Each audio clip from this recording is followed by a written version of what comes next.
ಈಗ ಇಂದಿನ ಪತ್ರಿಕೆಗಳ ಇಣುಕುನೋಟ.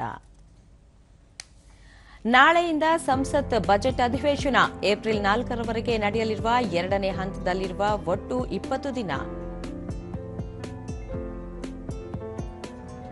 ಗ್ರೇಟರ್ ಬೆಂಗಳೂರು ವ್ಯಾಪ್ತಿ ವಿಸ್ತರಣೆ, ಹೊಸ ಆದೇಶ ಹೊರಡಿಸಿದ ನಗರಾಭಿವೃದ್ಧಿ ಇಲಾಖೆ, 24 ಗ್ರಾಮಗಳ ಸೇರ್ಪಡೆ.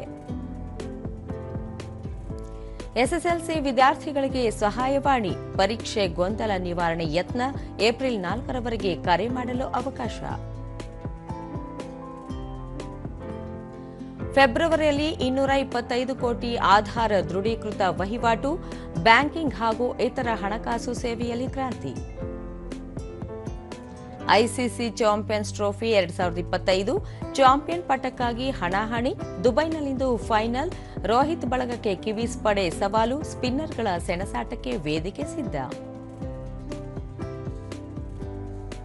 ಇವು ಇಂದಿನ ಪತ್ರಿಕೆಗಳ ಪ್ರಮುಖ ಸುದ್ದಿ. ಉಳಿದಂತೆ ನೀರಿನ ಬವಣೆ ನೀಗಿಸಲು ಸಜ್ಜು, ಅಂತರ್ಜಲ ಮಟ್ಟ ಕುಸಿತ, 287 ಖಾಸಗಿ ಟ್ಯಾಂಕರ್ ಬಾಡಿಗೆಗೆ ಪಡೆಯಲು ತೀರ್ಮಾನ. ಕರ್ನಾಟಕ ಸಾಹಿತ್ಯ ಅಕಾಡೆಮಿ ಪ್ರಶಸ್ತಿಗೆ 15 ಮಂದಿ ಆಯ್ಕೆ. ಎಚ್ಎಸ್ಆರ್ಪಿ ನಂಬರ್ ಪ್ಲೇಟ್ ಅಳವಡಿಕೆಗೆ ಸವಾರರ ನಿರ್ಲಕ್ಷ್ಯ, 2023ರಿಂದ ಈವರೆಗೂ 7 ಬಾರಿ ಗಡುವು ವಿಸ್ತರಣೆ, ಮಾರ್ಚ್ 1ರವರೆಗೂ ಕಾಲಾವಕಾಶ.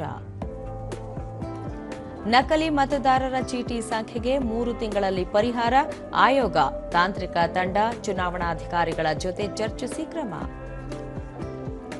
ಏಷ್ಯನ್ ಕಬಡ್ಡಿ, ಭಾರತ ಮಹಿಳೆಯರಿಗೆ ಟ್ರೋಫಿ, ಫೈನಲ್ನಲ್ಲಿ ಇರಾನ್ ವಿರುದ್ಧ 32-25ರಲ್ಲಿ ಗೆಲುವು, 5ನೇ ಬಾರಿಗೆ ಪ್ರಶಸ್ತಿ.